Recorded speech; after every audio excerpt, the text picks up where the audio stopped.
ถึงโปรเจกต์อันนี้นิดนึงค่ะที่มาที่ไปยังไงคะเรื่องนี้ก็โปรเจกต์ทางด้านนี้ก็อยู่ภายใต้ Extension นะครับก็เป็นการรวมตัวของต้องบอกว่าพวกเรา3คนนะครับผู้จัด3คนก็มีการรวมตัวกันก็มีการเตรียมทางด้านพี่อีกก็เริ่มจากตัวพี่อีกก่อนนะครับเพราะแกมีโปรเจกต์ตัวนี้ก็นำมาเสนอกับทางด้านของตัวผมก็มีการคุยกันสักระยะหนึ่งนะครับแล้วก็จังหวะนั้นก็มีทางด้านของคุณรอดนะครับเข้ามาร่วมด้วยก็เลยกลายเป็นโปรเจกต์ตัว Extension แล้วก็มีทางด้านของตัวซีรีส์ลาปุยนี่ครับเป็นเรื่องแรกต้องถามก่อนเลยว่าเรื่องแรกทำไมถึงเลือกเป็นเรื่องนี้คะเนี่ยก็จริงๆแล้วเริ่มต้นเนี่ยเรามีการคุยกันกับทางพี่กองนะครับร่วมกับแล้วก็พี่ก้อด้วยคือเราจริงๆเริ่มต้นจุดเริ่มต้นสุดเลยเนี่ยมันเหมือนกับเราเป็นพี่น้องกันรุ่นพี่รุ่นน้องกันที่มสวที่ศิลปกรรมแล้วเราก็เจอกันทำงานด้านเกี่ยวกับละครเป็นคนลงไหลในการทำละครส่วนใหญ่จะเป็นละครเวทีอะไรนะฮะแล้วเราก็มีความรู้สึกว่าเฮ้ยหาสักเรื่องหนึ่งที่เป็นซีรีส์วายที่แนวที่ยังไม่เคยมีมาก่อนในเมืองไทยนะครับเราก็ไปเจอคุยกันว่าเฮ้ย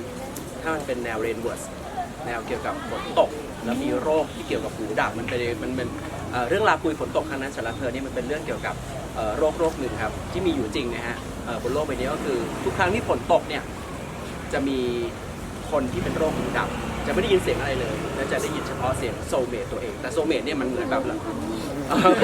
จริงๆครับและแต่โซเมตนี่คือเราเอามาเติมในนิยายเนี่ยมาเติมเพิ่มให้มันมีความน่าสนใจแล้วก็แฟนตาซีเพิ่มมากขึ้นนิยายนี้ก็เราก็เป็นซื้อลิขสิทธิ์ใช่เราซื้อลิขสิทธิ์เรื่องนี้มามันก็เลยทำให้มีความรู้สึกว่าเรื่องนี้น่าสนใจมีผู้ติดตามเท่าไหร่นะครับโอ้ก็คนดูเป็นล้านอยู่เหมือนกันนะฮะหมายถึงคนที่อ่านนิยายเรื่องนี้มันก็เลยจะกลายเป็นแนวเรนเวิร์สเรื่องแรกที่น่าจะทำออกมาได้แนวฟีลกู๊ดอบอุ่นโรแมนติกนี่เป็นเรื่องแรกของที่แบบว่าเราร่วมมือกันทำนะตั้งใจว่าต้องเป็นซีรีส์วายเลยจริงๆแล้วเราไม่ได้ตั้งใจว่าในต่อไปเราจะเป็นแต่ซีรีส์วายครับแล้วก็วันนั้นมีโอกาสได้มีการพูดคุยกับ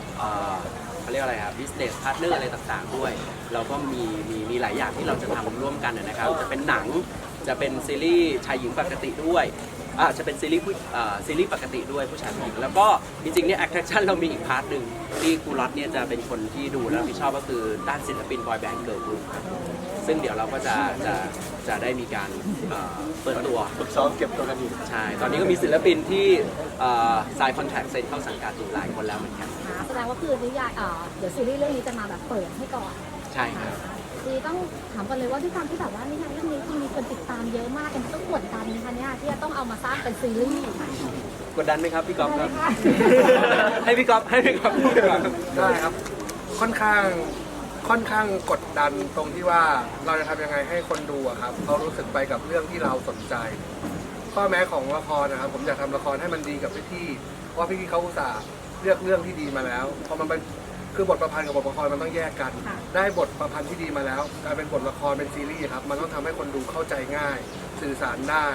ก็รู้สึกว่าน่าจะเป็นเรื่องกดดันตรงนี้มากกว่าเพราะว่าสุดท้ายคนดูมีหลายรูปแบบหลายความชอบเราเชื่อว่าลาปุยน่าจะไปนั่งอยู่ในส่วนใดส่วนหนึ่งของคนบางกลุ่มแล้วถ้าเกิดคนวงกว้างดูแล้วชอบก็ถือว่าเป็นคำขอบคุณที่ดีนะครับเป็นกำลังใจให้กับบริษัทที่ทำต่อเรื่องต่อไปนะครับที่ต้องถามกันเลยว่าแล้วเรื่องของคัดเลือกนักแสดงต่างๆมายังไงบ้างมีส่วนที่มีส่วนร่วมกันทุกท่านเลยใช่ไหมคะ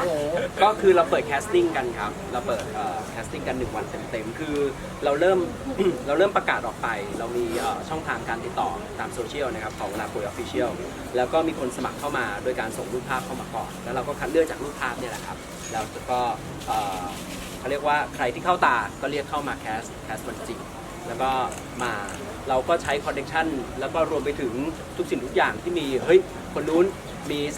คนนู้นเป็นผู้จัดการคนนี้คนอะไรคือแบบก็เขาเรียกว่าอะไรครับเจอกันเพื่อนพี่น้องในวงการก็บอกหมดนะครับว่าให้ส่งเข้ามาแคสติ้งแล้วเราก็ได้เป็นนักแสดงเซตนี้หลายร้อยชีวิตหลายร้อยชีวิตคือจริงๆเนี่ยใช่แล้วเราตกลงกันไว้ว่าถ้าวันแคสติ้งจบแล้วถ้ายังไม่ได้ตรงตามที่เราต้องการเราห้ามฝืนเราบอกเลยว่าเราห้ามฝืน เราต้องหาจนเจอเราต้องหาจนได้เขาก็มียอมรับตรงๆว่าก็มีตัวละครบางตัวที่ณวันแคสติ้งจบปุ๊บเนี่ยเรายังไม่ได้พอยังไม่ได้เสร็จปุ๊บเราก็ต้องเปิดแคสเพิ่มแต่ว่าอาจจะเป็นแบบเล็กๆรอบภายในเรียกมาเจอกันส่วนตัวมาเล่นให้ดูกันว่าเป็นยังไงมาพูดคุยทัศนคติกันอะไรอย่างเงี้ย เราเรียกว่าเป็นงานละเอียดมากนะทุกคนต้องมีแบบว่ามีส่วนร่วมในการตรงนี้ด้วย ใช่ครับ พี่เล็กกับพี่ฮันน่าล่ะคะยังไงคะกับซีรีส์นี้ วันนั้นก็ตื่นเต้นมากครับ เพราะว่าได้เข้ามาแคสกับคุณ ก็ขอพี่เอกแคสเมื่อประมาณ10 กว่าปีที่แล้วเพื่อรอบทนี้เลยค่ะ เป็นซีรีส์วายเรื่องแรกในชีวิตนะคะ ยังไงก็ฝากและฝากตัวด้วยนะคะ ก็น่าจะมาเป็นพระเอกนะอีก ใช่ แต่เหนือกว่าพระเอกนางเอกคือเป็นพ่อแม่ของพระเอกนางเอก คือเรื่องนี้ต้องขอบคุณฮาน่าครับฮาน่าโทรมาพี่เล็กเล่นละครกับฮาน่านะอ๋อได้เลยเล่นแหละเล่นเป็นผัวเมียกันได้เล่นเป็นพ่อลูกสี่ด้วย ก็เลยยอมรับเลย 5 ปีแล้วไม่ได้เล่น แต่ที่หนักใจหน่อยก็คือได้คุยกับผู้กำกับ เพราะว่าเราไม่เคยเล่นละครที่เป็นแบบเจเนอเรชันนี้ส่วนมากจะเล่นเป็นแบบเจนก่อนๆนะเขาจะมีทัมมิ่งต่างๆเมื่อกี้ก็เลยได้คุยกันเบื้องต้นว่ามันอาจจะมีการปรับเปลี่ยนในเรื่องของการเขาเรียกว่าการแสดงการแอคต่างๆด้วยก็ ร่วมสมัยมากขึ้น ใช่ทีนี้ก็เป็นความท้าทายของดาราปูเมื่อกี้ก็เรียกปูแล้วเพราะว่าในกลุ่มนี้ผมปูสุดเลย ตัวเป็นพ่อหรือเป็นปู่คะพี่ ปูชนียบุคคล ปูชนียบุคคล เขานับอายุแล้วผมมาแก่สุดฉะนั้นเนี่ยวันนี้ผมต้องหวังพึ่งน้องๆเพราะน้องๆเขาเป็นคนรุ่นใหม่เขาดูเขาเรียกว่าละครแบบแนวใหม่เนี่ยผมว่าเดี๋ยวต้องพึ่งพากันด้วยตอนนี้ เดี๋ยวขออนุญาตแนะนำน้องๆกันก่อนเลยนะคะว่าใครเป็นใครบ้าง อ่ะแนะนำตัวเองเลยดีกว่า ทีละคน ด้านนู้นมาเลย คอปเตอร์นะครับเล่นเป็นลมกดครับผมเสือนะครับ เล่นเป็นแสงเทียนครับ สวัสดีครับเต้นครับระบบเป็นแสงได้ครับ สวัสดีครับพีครับระบบเป็นพัดครับ ได้ตั้งใจแล้วใช่ไหมคะตัวละคร กระชุ่มกระชวยมากเลยค่ะอยู่กองนี้เป็น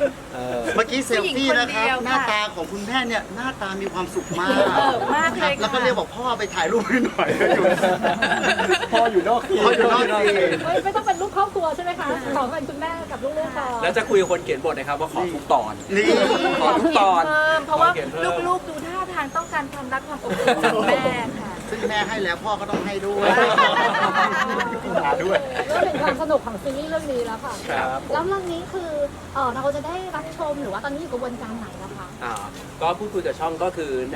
เป็นช่องวันนะครับที่เราได้มีการพูดคุยกัน แล้วก็รวมไปถึงแพลตฟอร์มต่างประเทศเดี๋ยวเราควรจะได้มีโอกาสได้อัปเดตกันเลยนะครับว่าจะไปที่ไหนยังไงกันบ้าง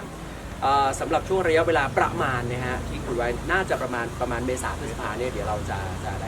ได้มีโอกาสได้รับชมกันแล้ว เพราะว่าเนี่ยหลังจากเราบวงสรวงก็วันมะรืนนี้เริ่มถ่ายทำแล้วครับ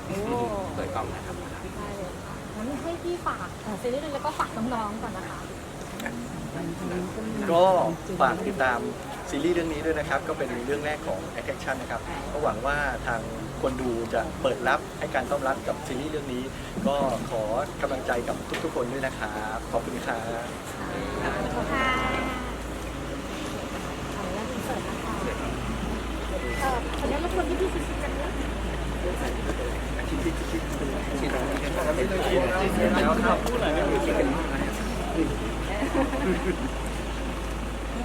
ีที่ถ่ายรูปก่อนขอกล้องนี้นะคะ1 2 1 2 เดี๋ยวขอกล้องนี้นะคะ